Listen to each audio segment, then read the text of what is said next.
में संसार में प्रभु ये वचन हम सब के लिए भोजन होने पाए प्रभु, ताकि इस वचन को खा करके प्रभु हम आत्मिक बल प्राप्त करें और जीवन की हर एक परिस्थिति में संसार के ऊपर, पाप के ऊपर, शैतान के ऊपर और विजय को प्राप्त करने पाए प्रभु।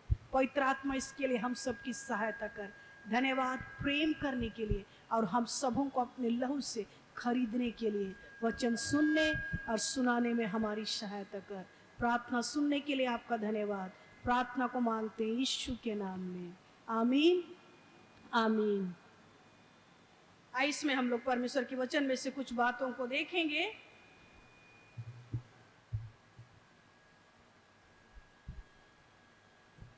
जो हम लोग को मिलता है गिनती की पुस्तक, ठीक है, गिनती की पुस्तक देखेंगे आज हम लोग। पुराने नियम में है, पेज नंबर है 193, 193, ठीक है। जिसके पास बाइबल है निकालेंगे 193 पेज नंबर, पुराने नियम में गिनती की पुस्तक। और यहाँ पर आज हम लोग इस बात को सीखने जा रहे हैं।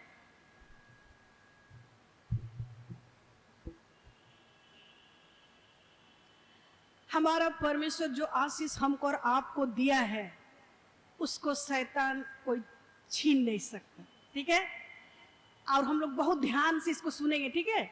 बहुत ध्यान से अपने मन को स्थिर कीजिए। हम लोग बहुत ध्यान से इस घटना के बारे देखेंगे कि बाइबल में कैसे एक दुश्मन है जो परमेश्वर के बच्चों को श्राप देना चाह रहा है, ठीक है। परमेश्वर के बच्चों को क्या देना चाह रहा है? श्राप देना चाह रहा है। लेकिन परमेश्वर कैसे उस श्राप से बचाता है और परमेश्वर कैसे उसको आशीष देता है। कई बार हमारे और आपके जीवन में ये क्वेश्चन होता है, ये सवाल होता है कि हमारे विरोध में लोग ऐसा कर दिए, है ना। हाँ, कोई जादू टोना कर दिया, कोई काला जादू कर दिया, ऐसा होता है। ये है, हम नहीं बोलेंगे ये नहीं है, नहीं है, दिस इज ट्रूथ। ये सच्चाई है कि कई बार अंधकार की शक्ति से लोग क्या करते हैं, प्रभु के बच्चों को तकलीफ देते हैं। लेकिन आज जो घटना हम लोग देखने जा रहे हैं बाइबल का एक सच्चा घटना है। यहाँ पर हम लोग दो बात को देखेंगे। पहला बात ये कि किस प्रकार मनुष्य जो एक राजा है और वो राजा क्या करता है, परमेश्वर की जो जाति, चुनी हुई जाति है, उससे डर जाता है और एक व्यक्ति को उनको श्राप देने के लिए बुलाता है, ठीक है। ये है घटना, पहला चीज। एक राजा परमेश्वर की जाति को, इजरायली जाति को श्राप देने के लिए एक भविष्यवक्ता को बुलाता है। और दूसरा बात क्या है, परमेश्वर कैसे आशीष देता है, वो श्राप उनके जीवन में नहीं लगता है, ठीक है।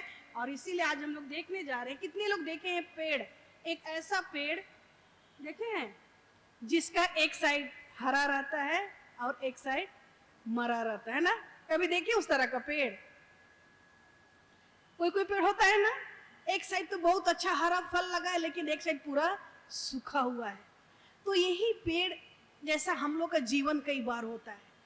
कई बार हम लोग एक साइड तो बहुत हरा भरा है प्रभु का आशीष में, लेकिन दूसरी तरफ सूख जाते हैं। कई ऐसी परिस्थिति में, संकट में, बीमारी में, तकलीफ में, असफलता में, फेल्योर में हम लोग सूखा पेड़ के जैसा दिखने लगते हैं। लेकिन आज आइए हम लोग उस बात को जब जान जाएंगे कि कैसे परमेश्वर चाहता है कि हम लोग सूखा पेड़ नहीं लेकिन पूरा हरा पेड़ हम लोग बन जाए, ठीक है।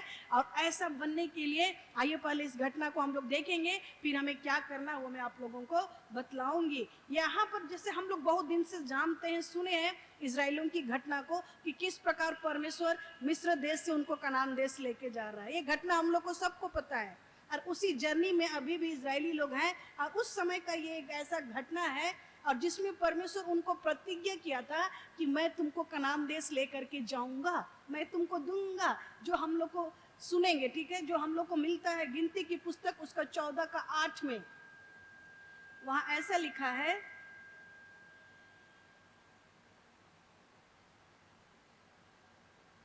क्योंकि वो सुरक्षित अपने लोगों को कनान देश पहुंचाना चाहता था, ठीक है। यहां लिखा है कि यदि यहोवा हमसे प्रसन्न हो तो हमको उस देश में जिसमें दूध और मधु की धाराएं बहती है पहुंचाकर उसे हमें दे देगा। क्या बोल रहा है? पहुंचाकर उसे हमें दे देगा। यदि परमेश्वर हमसे खुश है, ठीक है, गिनती 14:8 में लिखा है कि यदि परमेश्वर हमसे खुश है तो क्या होगा? हमको उस देश में जिसमें दूध और मधु की धाराएं बहती है, जहां पर सिर्फ आशीष है, हाँ, परमेश्वर का आशीष है, वहां पर पहुंचाएगा हम लोग को, और उस जगह में पहुंचा करके हमको उसको देगा। ये परमेश्वर का प्रतिज्ञा था, ठीक है, किसके लिए? अपने विश्वासियों के लिए, अपने बच्चों के लिए, अपनी चुनी हुई जाति के लिए, ठीक है। लेकिन कब? जब परमेश्वर खुश होगा, अब प्रश्न होगा और हम लोग को देगा। और यदि नीति वचन में भी लिखा है, उद्धार यहोवा ही से होता है, हे यहोवा तेरी आशीष तेरी प्रजा पर है। मतलब परमेश्वर का काम क्या है? आशीष देना। और परमेश्वर प्रतिज्ञा किया कि हम तुमको वो देश देंगे, हम तुमको वो आशीष देंगे, जहां पर सिर्फ परमेश्वर का आशीष होगा, वहां पर कोई दुख नहीं होगा। और देखिए, आइए, उस समय क्या होता है, बालक नाम का एक व्यक्ति है जो एक राजा है, हाँ, राजा है, और वो क्या करता है? डर जाता है इस्राएलियों को कि परमेश्वर ये लोग को इतना आशीष दिया है, ये लोग इतना फूल फल रहे हैं और इतना इनके जीवन में बरकत है, आशीष है। जिस भी राज्य को जाते हैं, चढ़ाई करते हैं, वो लोग जीत जाते हैं, हर दुश्मन को हराते हुए वो लोग कनान देश जा रहे हैं। कितना कैप्चर कर रहे हैं, उनका टेरिटरी बढ़ रहा है, उनका जमीन जायदाद बढ़ रहा है, उनका राज्य बढ़ रहा है। और जब इस तरह परमेश्वर उनकी अगुवाई कर और वो लोग जीतते जीतते जीतते जीते एक जगह में पहुंचते हैं, वहां पर ये बालक राजा था। वो बालक राजा बोलता है, अरे इस्राएली जाति लोग से तो हमको डर लग रहा है, ये लोग इतना इनके जीवन में आशीष है, ये लोग बढ़ते ही जा रहे, बढ़ते जा रहे, सब राज्य को हराते हराते, सब राजा को जीतते जीतते जीतते जीतते आगे बढ़ रहे हैं, अब हमको कुछ करना है। और बालक राजा वहां पे डर जाता है, और जब डर जाता है कि कैसे हम इसको रोकेंगे, और क्या होता है यहाँ पर देखिए 22 में, ठीक है, हाँ, गिनती 22 में देखते हैं हम लोग, ठीक है।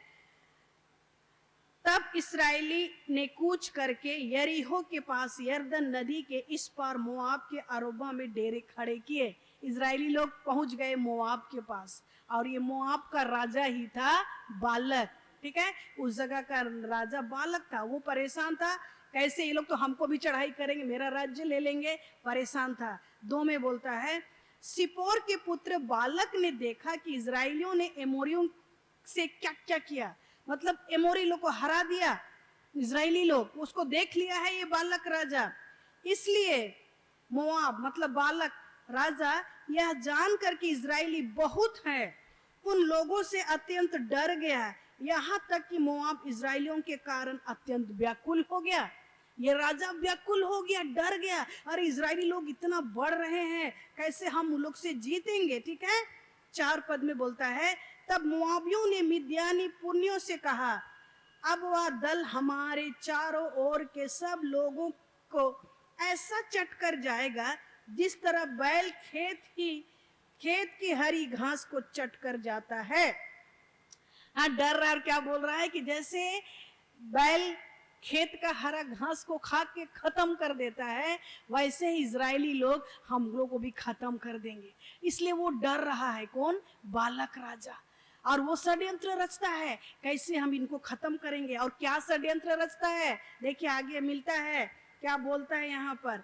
उस समय सिपोर का पुत्र बालक मोआब का राजा था, वो राजा था और उसको डर लग रहा था, और उसने पतोर नगर को, जो महानद के तट पर बोर के पुत्र बिलाम के जाति भाइयों की भूमि थी, वहां बिलाम के पास दूत भेजे कि वह यह कहकर उसे बुला लाए।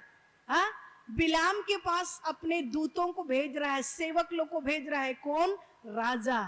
बिलाम एक भविष्यवक्ता है, उसके पास भेज रहा है राजा डर के मारे, है क्या करने के लिए। देखिए क्या बोलता है वहां पर, बिलाम के पास दूत भेजे कि वह यह कहकर उसे बुला लाए, सुन, एक दल मिस्र से निकल करके आया है।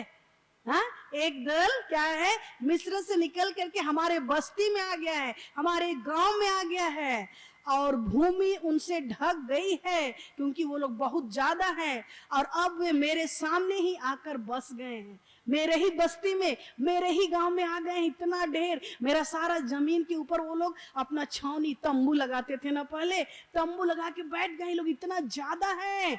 और इसीलिए हाँ बुलाता है किसको? बिलाम को। इसलिए हाँ आ और इन लोगों को मेरे निमित्त श्राप दे। क्या बोल रहा है? हाँ, श्राप देने के लिए बुला रहा है।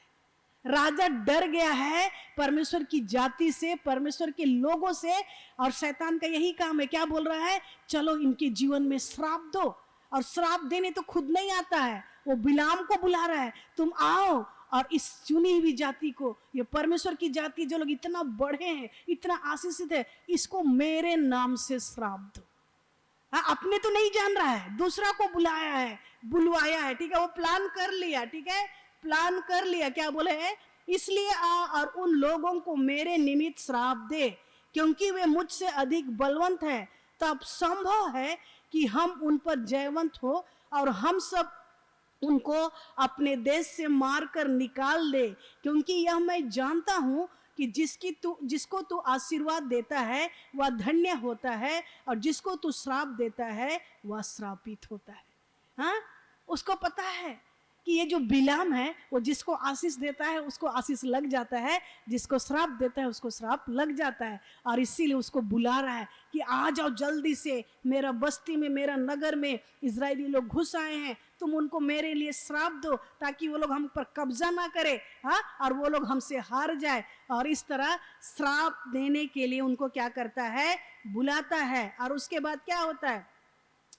अभी तक प्लान किया था, अभी भेज दिया है, ठीक है, हाँ, भेज दिया है लोगों को। हाँ, 9 में लिखा है, 9 में देखिए, 7 से ही पढ़ते हैं। तब मुआबी और मिद्यानी पुण्य भावी कहने की दक्षिणा लेकर के, भावी कहने की मतलब भविष्यवाणी बोलने का, श्राप देने का जो फीस है, दक्षिणा, वो लेकर के बिलाम के पास पहुंच करके बालक की बातें कह सुनाई। बिलाम भविष्यवक्ता के पास पहुंच गया दक्षिणा लेके, मतलब उसको पैसा, गिफ्ट सब लेकर के बिलाम के पास कि चलो राजा तुमको बुला रहा है। किस लिए बुला रहा है? हाँ, इजरायली जाति को श्राप देने के लिए। हाँ, क्या बोल रहा है? आज रात को यहाँ, उसके बाद वो लोग पहुंच जाते, बिलाम के पास पहुंचकर बालक की बातें कह सुनाई। बिलाम भविष्यवक्ता के पास वो लोग पहुंच गए और बता दिए कि बालक राजा तुमको बुला रहा है इजरायलियों को श्राप देने के लिए। तब बिलाम क्या करता है? उसने उनसे कहा, आज रात को यहीं टिको। बोला, रात को तुम लोग मेरे ही घर में रहो, और जो बात यहोवा मुझसे कहेगा उसी के अनुसार मैं तुमको उत्तर दूंगा। जो बात परमेश्वर हमको बोलेगा वही हम बोलेंगे। तुम श्राप देने के लिए हमको बुला रहे हो परमेश्वर की जाति को, लेकिन हम नहीं कर सकते। परमेश्वर हमको जो बोलेगा हम वही करेंगे, ऐसा बोलता है। और उसके बाद परमेश्वर उसको रात में बात करता है। 9 में परमेश्वर ने बिलाम से पास आकर के पूछा, तेरे यहाँ ये पुरुष कौन है? परमेश्वर खुद पूछ रहा है, अरे तेरा घर में जो पुरुष लोग आए वो लोग कौन है? तब बिलाम बतलाता। बिलाम ने परमेश्वर से कहा, सिपोरा के पुत्र मोआब के राजा बालक ने मेरे पास यह कहला भेजा है, सुन, जो दल मिस्र से निकल आया है उससे भूमि ढप गई है, इसलिए आकर मेरे लिए उन्हें श्राप दे। संभव है कि मैं उनसे लड़ करके उनको बरबस निकाल सकूं। क्या बोल रहा है? परमेश्वर पूछ रहा है, तेरे घर में जो गेस्ट लोग आए हैं कौन है? तब ये भविष्यवक्ता ये बता रहा है कि इसको राजा भेजा है, किस लिए? इजरायली आपकी प्रजा को श्राप देने के लिए। वो चाहता है कि इनको श्राप दो, ये लोग हर लड़ाई में हार जाए और ये लोग उनका राज्य को कैप्चर ना करे। और इस तरह से क्या होता है? तब परमेश्वर क्या बोलता है? 12 में परमेश्वर ने बिलाम से कहा, तू इनके संग मत जा। परमेश्वर बोल दिया, मत जा, तू तो मेरा बेटा है, मेरा भविष्यवक्ता, क्यों तू मेरे बच्चों को श्राप देगा? बोला मत जा। अब जाकर के जब परमेश्वर उसको बोला कि मत जा, तो क्या होता है? परमेश्वर ने बिलाम से कहा 12 में, तू इनके संग मत जा, उन लोगों को श्राप मत दे, क्योंकि वे आशीष के भागी हो चुके हैं। हालेलुया। क्या बोल रहा है? अरे ये मेरी चुनी हुई जाति है, ये लोग आशीष के भागी हो चुके हैं, इनको तुम श्राप मत दो, इनके जीवन में कोई श्राप नहीं पड़ेगा क्योंकि मैंने ऑलरेडी इनको आशीष दे दिया है। हालेलुया। और परमेश्वर उसको मना कर रहा है, मत जा। लेकिन क्या होता है, देखिए उसके बाद क्या होता है 11 में, सुन जो दल मिस्र से निकल करके आया है उसमें भूमि ढप गई है, इसलिए आ करके मेरे लिए उन्हें साप दे, संभव है कि मैं उनसे लड़कर उनको बरबस निकाल सकूंगा। परमेश्वर ने बिलाम से कहा, तू इनके संग मत जा, उन लोगों को साप मत दे क्योंकि वे आशीष के भागी हो चुके हैं। भोर को बिलाम ने उठ करके बालक के हाकिमों से कहा, तुम अपने देश को चले जाओ क्योंकि यहोवा मुझे तुम्हारे साथ जाने की आज्ञा नहीं देता। तब मोआब हाकिम चले गए और बालक के पास जा करके बिलाम ने हमारे साथ आने से मना किया। जब बिलाम जाना नहीं चाह रहा क्योंकि परमेश्वर मना कर दिया, ठीक है, परमेश्वर बोला मत जाओ, उनके ऊपर कोई श्राप नहीं पड़ेगा। और वो सुबह को रात को परमेश्वर उनको बात दर्शन दे दिया, बता दिया। सुबह को जो लोग आए थे मेहमान लोग, उसको बुलाने के लिए राजा जिसको भेजा था, उनको बोल रहा है कि हम नहीं जा सकते, मेरा परमेश्वर मुझको मना कर रहा है, तुम लोग जाओ। और वो लोग वापस चले जाते और राजा के पास जाकर के राजा को बोलते, राजा बिलाम नहीं आ रहा है, वो आना नहीं चाह रहा है। हाँ, तब राजा दूसरी बार फिर ढेर सारा पैसा कौड़ी धन दौलत लेके आगे पढ़ेंगे तो दूसरी बार फिर भेजता है। पहली बार मना कर दिया, बोला हम नहीं जाएंगे, परमेश्वर जाने नहीं दे रहा है, दूसरी बार फिर भेजता है 15 में। इस पर बालक ने फिर और हाकिम भेजे जो पहले से प्रतिष्ठित और गिनती में अधिक थे, माने और भी बड़े बड़े कर्मचारी लोग को, लीडर लोग को भेज रहा है, शायद ये लोग जाएंगे तो वो उनके साथ आएगा, और ढेर सारा धन दौलत दिया है। और वो लोग जाते हैं बिलाम के पास और बिलाम के पास पहुंच करके फिर से उससे बोलते हैं। 17 पद में क्या बोल रहा है 17 में, क्योंकि मैं निश्चय तेरी बड़ी प्रतिष्ठा करूंगा और जो कुछ तू मुझसे कहे वही मैं करूंगा, इसलिए आ और उन लोगों को मेरे निमित्त श्राप दे। फिर से बोल रहा है, हम तुमको बहुत धन देंगे, बहुत धन दौलत देंगे, लेकिन तुम क्या करो, मेरे लिए इन इजरायली जातियों को श्राप दो। फिर से दूसरी बार बोल रहा है, श्राप दो मेरे लिए। 18 में क्या बोलता है, बिलाम ने बालक के कर्मचारियों को उत्तर दिया, चाहे बालक अपने घर को सोने चांदी से मुझे भर दे तो भी मैं अपने परमेश्वर यहोवा की आज्ञा को पलट नहीं सकता कि उसे घटाकर या बढ़ाकर मानूं। क्या बोला, ढेर सारा धन दौलत तू लोग दे रहे हैं ना, चलो चलो बोल के पहली बार नहीं माना, दूसरी बार भी नहीं मान रहा है, फिर ये बोल दिया, बिलाम बोल दिया, चाहे बालक राजा मेरा घर को सोना और चांदी से भी भर देगा, कितना भी धन संपत्ति देगा, तो भी मैं परमेश्वर के विरुद्ध में मैं काम नहीं करूंगा, ऐसा बोलता है, ठीक है। लेकिन ये राजा बार बार उसको बुलाता है, और जब बार बार बुलाता है तब नहीं जाएंगे बोल रहा था, लेकिन लास्ट में क्या होता, परमेश्वर उसको परमिशन दे दिया, बोला ठीक है, अगर ये इतना जिद्दी कर रहा है तो तुम जाओ, हाँ, इतना जिद्दी कर रहा है, तुमको बार बार बुला रहा है तो तुम जाओ, लेकिन हम तुमको जो बोलेंगे वही करना। परमेश्वर उसको बोला कि ठीक है तुम जाओ।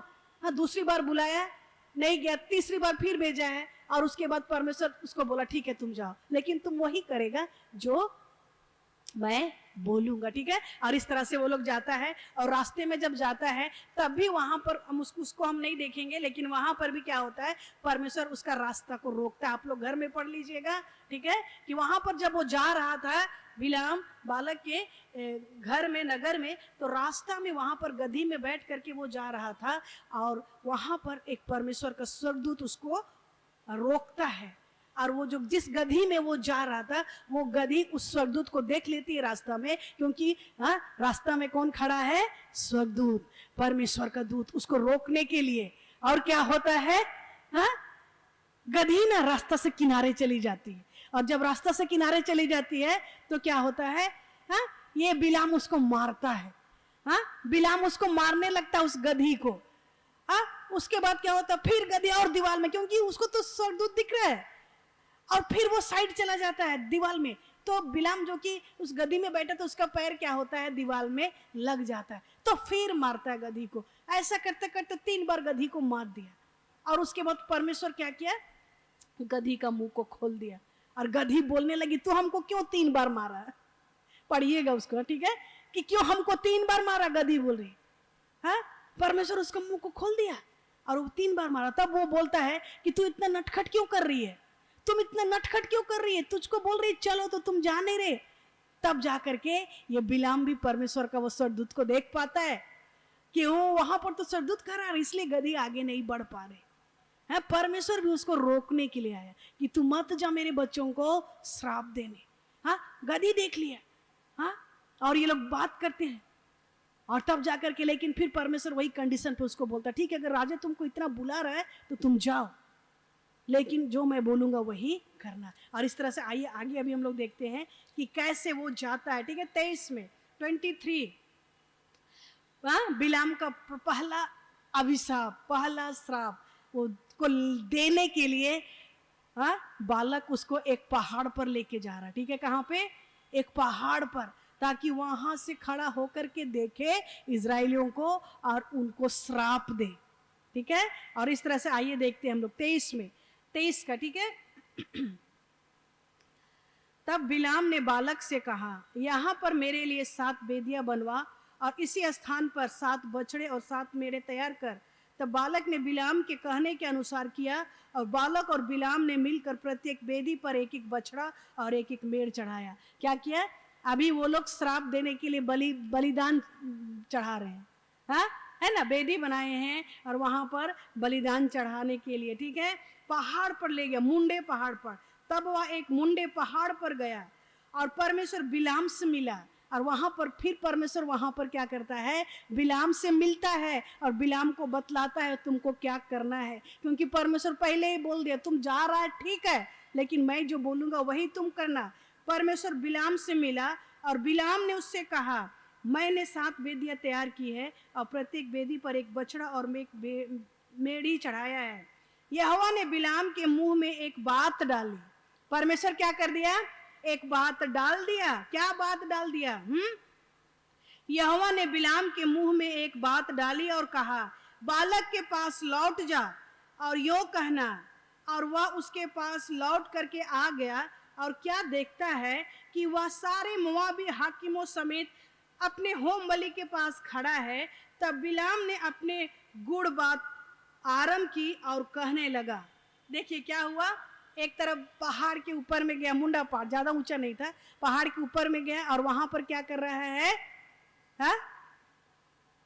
श्राप देने के लिए वहां पर खड़ा है, वहां पर श्राप देने के लिए वेदी चढ़ा दिया। ठीक है, वेदी बनाया है, बलिदान किया है और इधर में प्रार्थना कर रहा था। कौन?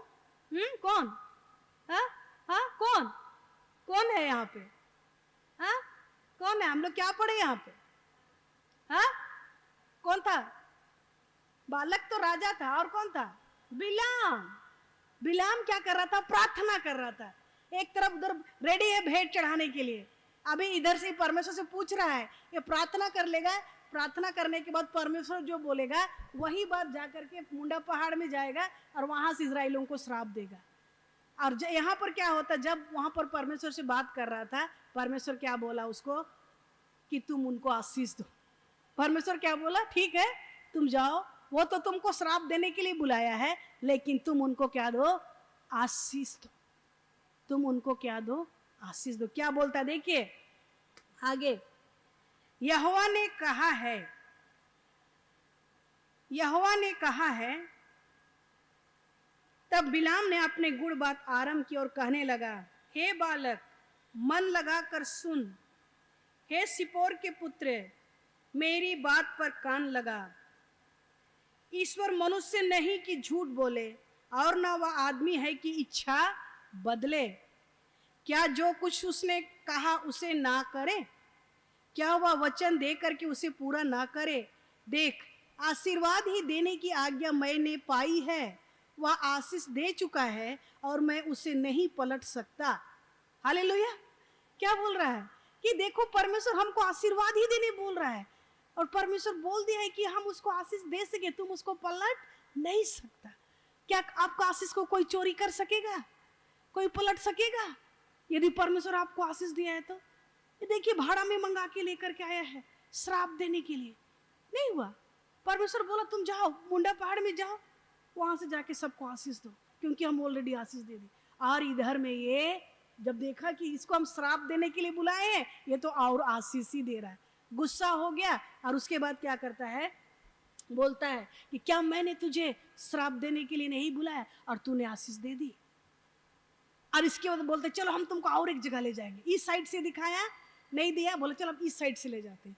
उस साइड में और एक दूसरा पहाड़ में लेकर के गया, उस स्थान से शायद तुमको दिखाएंगे, जब वो लोग दिखेगा तो वहां से तुम मेरे लिए क्या करना, उनको श्राप देना। दूसरा पहाड़ में ले गया और दूसरा पहाड़ में ले करके वहां पर भी क्या करता है, उनको श्राप देने बोलता है, जो हम लोग को मिलता है 13 में। बालक ने उससे कहा मेरे संग दूसरे स्थान पर चल, वहां से वे तुझे दिखाई देंगे और तू उन सबों को तो नहीं, केवल बाहर वालों को देख सकेगा। वहां से उन्हें मेरे लिए श्राप दे। इधर ये पहाड़ से तो नहीं सका, चल अब दूसरा जगह जाते हैं, वहां से मेरे लिए श्राप दे। फिर से वहां पर वो लोग वेदी बनाते हैं, बलिदान चढ़ाते हैं। और फिर से ये क्या होता है, बिलाम फिर से परमेश्वर के पास जाता है कि प्रभु मैं क्या करूं। परमेश्वर फिर उसको क्या बोलता है, देखिए आगे क्या लिखा है, ईश्वर मनुष्य नहीं कि झूठ बोले और पलट जाए। क्या बोल रहा है देखिए 18 में। तब बिलाम ने अपनी गुड़ बात आरंभ की और कहने लगा, हे बालक मन लगाकर सुन, हे सिप्पोरा के पुत्र मेरी बात पर कान लगा। ईश्वर मनुष्य नहीं कि झूठ बोले और ना वह आदमी है कि अपनी इच्छा बदले। क्या जो कुछ उसने कहा उसे ना करे, क्या वह वचन दे करके उसे पूरा ना करे। देख आशीर्वाद ही देने की आज्ञा मैंने पाई है और वह आशीष दे चुका है और मैं उसे नहीं पलट सका। उसने याकूब से अनर्थ नहीं कहा और न इज़राइल में अन्याय देखा है। उसका परमेश्वर यहोवा उसके संग है और उसके राजा की सी ललकार होती है। हालेलुया। 25 में देखिए क्या बोलता है। तब बालक ने बिलाम से कहा, उनको ना तो श्राप देना और ना आशीष देना। मतलब तुमको तो हम बार बार श्राप देने के लिए बोल रहे हैं और तुम बार बार उनको आशीष ही दे रहे। गुस्सा हो जाता है। पहली बार फेल हो गया, नहीं दिया, पहली बार भी आशीष, दूसरी बार भी आशीष, तीसरी बार अब बोला ठीक है अभी और ऊंचा जगह में तुमको लेकर के जाए, अभी उससे भी ऊंचा जगह में लेकर के जाए। और वहां पर और 27 में 27 में देखिए 27 में क्या लिखा है। बालक ने बिलाम से कहा, चल मैं तुझको एक और स्थान पर ले चलता हूँ, चल मैं तुझको एक और स्थान पर ले चलता हूँ। संभव है कि परमेश्वर की इच्छा हो कि तू वहां से उन्हें मेरे लिए श्राप दे, हो सके वहां पर से तुम मेरे लिए उनको श्राप देना। और वो लोग बहुत ऊंचे पहाड़ पर चल गए, फिर से वही वेदी बनाते हैं, फिर से वो लोग चढ़ावा चढ़ाते हैं। और यहाँ पर 24 पद में क्या होता है देखिए, 24 पद में फिर से क्या होता है, आशीष ही देता है। हाँ, तीसरी बार भी श्राप देने के लिए जब उसको ऊंचाई में लेकर के गया, 24 पद में देखेंगे वहां पर भी बिलाम क्या करता है, आशीष ही देता है। यह देख करके यहोवा इज़राइल को आशीष ही दिलाना चाहता है। बिलाम पहले के समान शकुन देखने को ना गया, परंतु अपने मुंह जंगल की ओर कर लिया। और बिलाम ने आंखें उठाई और इज़राइलियों को अपने गोत्र गोत्र के अनुसार बसे हुए देखा और परमेश्वर का आत्मा उस पर उतरा। तब उसने अपने गुड़ बात आरंभ की और सब कोई को आशीष देना शुरू कर दिया। हाँ, फिर से आशीष देना शुरू कर दिया। 9 में क्या बोलता है देखिए, 9 में वह दबका बैठा, वह सिंह या सिंहनी के समान लेट गया। अब उसको कौन छेड़े, मतलब इजरायली लोग सिंह के जैसा है, कौन उनको छेड़ेगा। वे जो कोई तुझे आशीर्वाद दे वह आशीष पाए और जो कोई तुझे श्राप दे वह शापित हो। तीसरी बार भी क्या बोल रहा है कि जो तुझको आशीष देगा वो आशीष पाएगा और जो तुझको श्राप देगा वो श्राप पाएगा। क्योंकि परमेश्वर बोल दिया उसको कि ये लोग आशीष के भागी हो गए हैं, इनमें श्राप नहीं लग सकता। कितनी बार श्राप देने के लिए बुलाया, हाँ 3 बार। पहली बार सोचा अभी तो श्राप दे दो, दूसरी बार बोला अब तो श्राप दे दो, तीसरी बार अब तो श्राप दे दो। तीनों बार वो श्राप के बदले क्या दिया, आशीष ही दिया। ये है हम लोग का भाग। जब हम और आप इस बात को समझ जाएंगे कि हमने प्रभु यीशु मसीह पर विश्वास किया है तो हम लोग आशीष के भागी हो चुके हैं। यहाँ पर देखिए फिर बिलाम कैसे गुस्सा करता है। 10 में तब बालक का कोप बिलाम पर भड़क उठा और उसने हाथ पर हाथ पटक कर बिलाम से कहा, मैंने तुझे अपने शत्रुओं को श्राप देने के लिए बुलवाया, परंतु तूने 3 बार उन्हें आशीर्वाद ही आशीर्वाद दिया। हाँ, मैंने 3 बार तुमको श्राप देने के लिए कहा, लेकिन तूने 3 बार आशीर्वाद ही आशीर्वाद दिया। इसलिए अब तू अपने स्थान पर भाग जा। मैंने तो सोचा था कि तेरी बड़ी प्रतिष्ठा करूंगा, परंतु अब यहोवा ने तुझे प्रतिष्ठा पाने से रोक रखा है। 12 में बिलाम ने बालक से कहा, जो दूत तूने मेरे पास भेजे थे, क्या मैंने उनसे भी ना कहा था कि चाहे बालक अपने घर को सोने चांदी से भर कर मुझे दे, तो भी मैं यहोवा की आज्ञा तोड़कर अपने मन से ना तो भला कर सकता हूँ और ना बुरा। जो कुछ यहोवा कहेगा वही मैं करूंगा। हालेलुया। जब बालक उसके ऊपर गुस्सा कर रहा है तो बोल रहा है कि हम तो पहले ही बोल दिए थे, तुम जिस दूत को भेजा था, जिस कर्मचारी को मेरे पास भेजा था, उनको मैं पहले ही बोल दिया था कि जो प्रभु बोलेगा मैं वही करूंगा, तो अब तुम क्यों गुस्सा कर रहे हो। तो इस तरह से यहाँ पर देखिए कि कैसे दुश्मन लोग हमको और आपके जीवन को बर्बाद करते। शैतान कैसा हमारे जीवन को बर्बाद करना चाहता है, कैसा श्राप लेकर के होता है ना। हम बोल रहे थे कैसे लोग काला जादू करते हैं, जादू टोना करते हैं। हाँ, सेम चीज है यहाँ पर। वो अपने नहीं जान रहा, दूसरा को बुला करके लाया है। हाँ, कई बार लोग ऐसा करते हैं, लेकिन यदि हम और आप प्रभु के बच्चे हैं मेरे प्रियो, हम लोग को वो छू नहीं सकता, क्योंकि आपके ऊपर आशीष पड़ गया है, आपके ऊपर आशीष पड़ गया है। और वही आशीष परमेश्वर आज हमको और आपको देना चाहता है। क्या आप तैयार हैं? हाँ, कि रोज दिन डरते रहेंगे?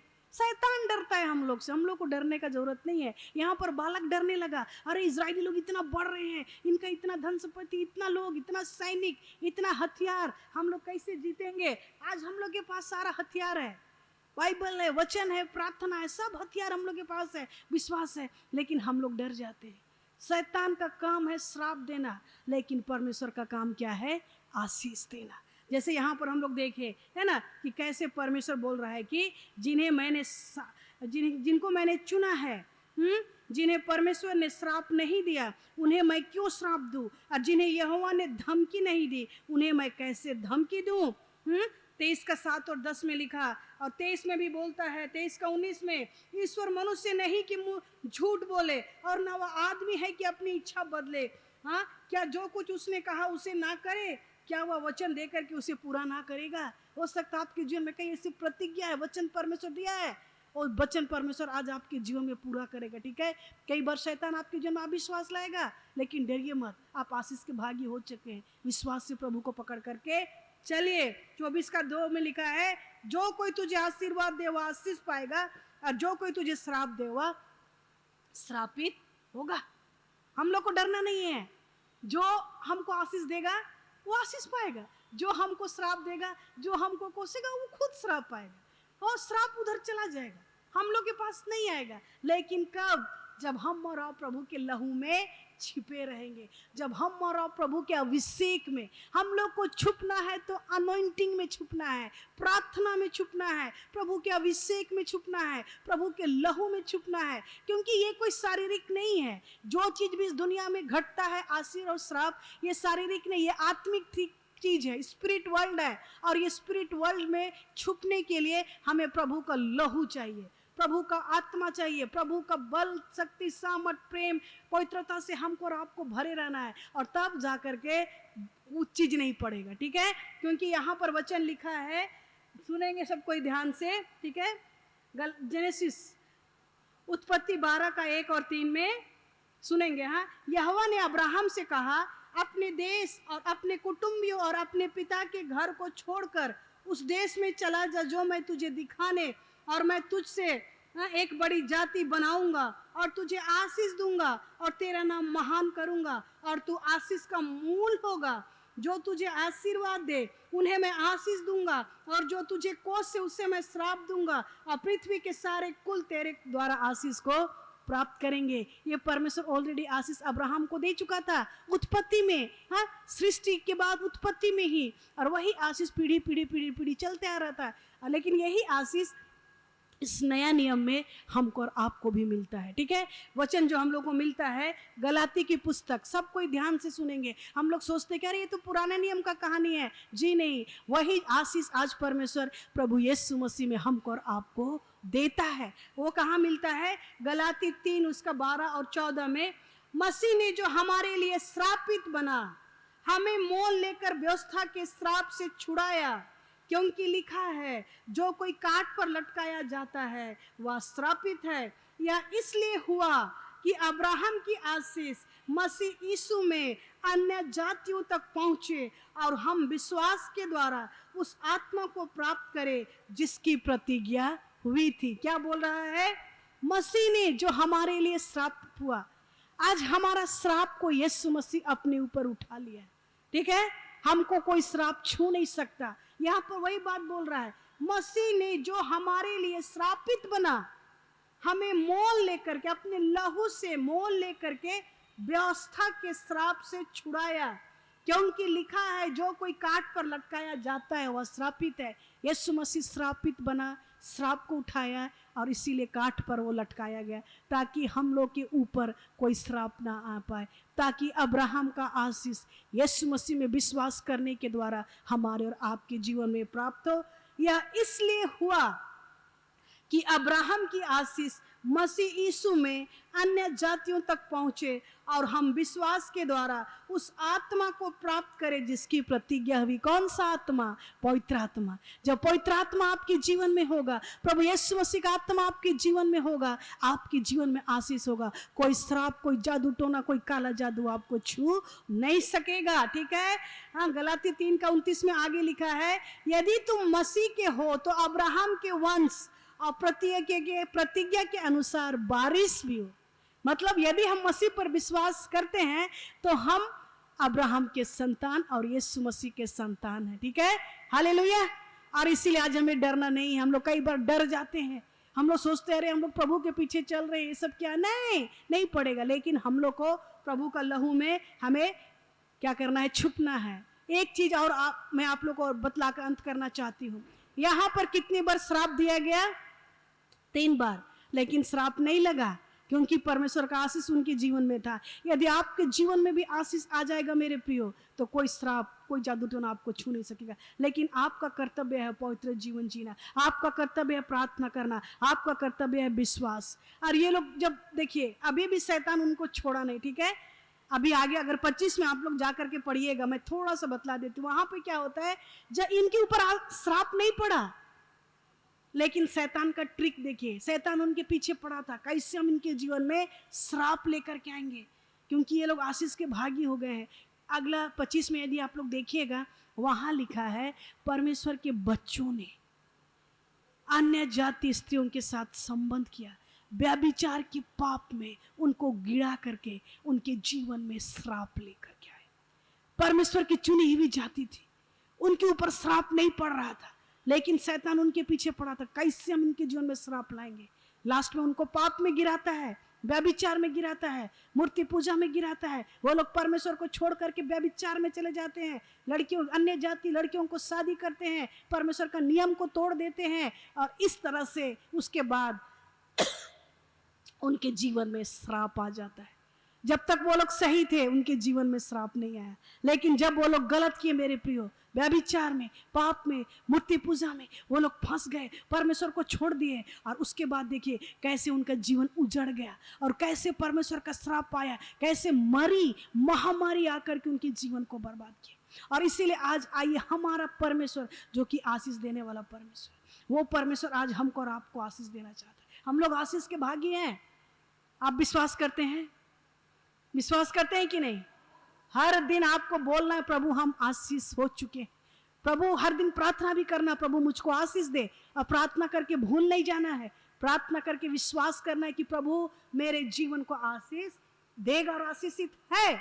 मैं आशीषित हूँ, मैं आशीषित हूँगा, मेरा परिवार आशीषित है, मेरा घर आशीषित है, मेरे बच्चे आशीषित है, मेरे पति, मेरा बिजनेस। आप घोषणा करें अपने मुंह से, क्योंकि हमारा एक दुश्मन है शैतान, जो हमेशा चांस में रहता है कि कैसे हम इनके जीवन में श्राप लेकर के आए। आप जब गलती करेंगे, आप जब दरवाजा खोलेंगे, वहीं पर परमेश्वर का श्राप आ जाए। नहीं तो परमेश्वर का श्राप आप कोई भी किसी व्यक्ति का श्राप आपको छू नहीं सकता। हाँ, कभी कभी शैतान फुसफुसाता है और हम लोग शैतान का आवाज को सुनते हैं, उससे सहमत हो जाते हैं। अरे तेरा घर, तेरा तो ये बीमारी है, तेरा ये है, जॉन्डिस है, तेरा टाइफाइड है, तेरा शुगर है, तेरा ये है, वो विश्वास कर लेते हैं, उससे सहमत हो जाते हैं और हम लोग के जीवन में असफलता आ जाता है। हम लोग शैतान के ट्रैप में, हाँ, उसके चंगुल में फंस जाते, उसके जाल में। इसीलिए हमेशा आशीष, आप सोचिए, इसको प्रैक्टिस कीजिए, हमेशा बोलिए हम आशीषित है, प्रभु मेरे साथ है, हम पवित्र आत्मा की उपस्थिति में कोई हमको छू नहीं सकता। लेकिन दूसरी ओर आपको शैतान के साथ सहमत नहीं होना है, पाप के साथ सहमत नहीं होना है, हाँ, गलत काम में सहमत नहीं होना है, तभी जाकर के कुछ चीज आपको छू नहीं सकेगा। और आपके घर में सिर्फ आशीष ही होगा, बरकत होगा, क्योंकि परमेश्वर हम लोग को आशीष देना चाहता। जैसे राजा डर गया उन लोग को देख करके, लोग आपको देख करके डरेंगे, ठीक है। और इसलिए आइए हम लोग प्रार्थना करें और प्रभु से कहे कि प्रभु हम कभी भी, प्रभु जी, हम जो भी आप जो आशीष आपने हमें दिया है और जो आशीष आपने हमारे लिए रखा है प्रभु, उसको कोई छीन ना सके प्रभु जी, वो शैतान उसको चुराने ना पाए प्रभु। और हम लोग कभी कोई ऐसा गलती ना करने पाए जिसके द्वारा हम लोग वो श्राप को अपने जीवन में आमंत्रित करने पाए। ओ प्रभु हमें के को आजाद कर प्रभु। यदि कोई ऐसे पाप है जिसके कारण प्रभु जी हमने उस श्राप को पाया है प्रभु जी, जिसके कारण से हमने परमेश्वर पिता आपके ओ प्रभु जी वो दंड को पाया है प्रभु, तो हमें क्षमा कर प्रभु और सहायता करके आने वाले दिन में प्रभु हम कभी भी प्रभु जी शैतान को अवसर ना देने पाए प्रभु जी, कभी भी शैतान के साथ सहमत ना होने पाए, कभी भी पाप के साथ सहमत ना होने पाए, कभी भी बुराई ना करे प्रभु, हमेशा आपके वचन और आपकी इच्छा के अनुसार चलने पाए, ताकि उसके द्वारा प्रभु जी आपका वचन और आपका जीवन और आपका शांति, आपका अनुग्रह, आपका प्रेम हम सबके जीवन में प्रकट होने पाए, आशीष बहने पाए प्रभु जी, और लोग देख करके कहने पाए कि हाँ हम आपके बच्चे हैं प्रभु। और इसलिए आप ही सहायता कर प्रभु, हम आपसे प्रेम कर सके प्रभु जी, आपके जैसा पवित्र हो सके प्रभु जी, और जैसा मनुष्य आप हम सबको बनाना चाहते हैं वैसे ही बनाइए प्रभु। हम सभी अपने आप को आपके सामर्थ्य हाथ में समर्पण करते प्रभु। आज के बाद से कोई श्राप हमें छूने ना पाए प्रभु जी, कोई जादू टोना हमें छूने ना पाए प्रभु। और प्रभु हमारी सहायता करके हम कभी भी प्रभु जी आपको छोड़ करके मनुष्य पर भरोसा न करने पाए प्रभु। धन्यवाद धन्यवाद धन्यवाद पिता, हमारी प्रार्थना को सुनने के लिए धन्यवाद प्रभु जी, हमें के जीवन को अपने हाथ में लेने के लिए, हर एक बंधन टूटने पाए, हर एक श्राप टूटने पाए यीशु के नाम से प्रभु जी, हर एक को आजाद कर प्रभु जी, आपके नाम की महिमा होने पाए प्रभु जी। और हर एक को एक फलदायी पेड़ बना प्रभु, वो सूखा पेड़ नहीं प्रभु, लेकिन एक हरा भरा पेड़ बनाइए प्रभु, एक फलदायी पेड़ बनाइए प्रभु, जिसमें आपका आशीष दिखने पाए प्रभु जी। ओ ऐसा अनुग्रह प्रदान कर। धन्यवाद धन्यवाद धन्यवाद प्रभु, हमारी प्रार्थना को सुनने के लिए सारा आदर महिमा आपको देते हैं प्रभु जी, और आपने हमारी प्रार्थना को सुना, इसके लिए आपका धन्यवाद करते हैं। प्रार्थना को मांगते हैं त्रिएक परमेश्वर पिता पुत्र और पवित्र आत्मा के नाम से, आमीन आमीन। प्रभु आप सबको आशीष दे। Thank you.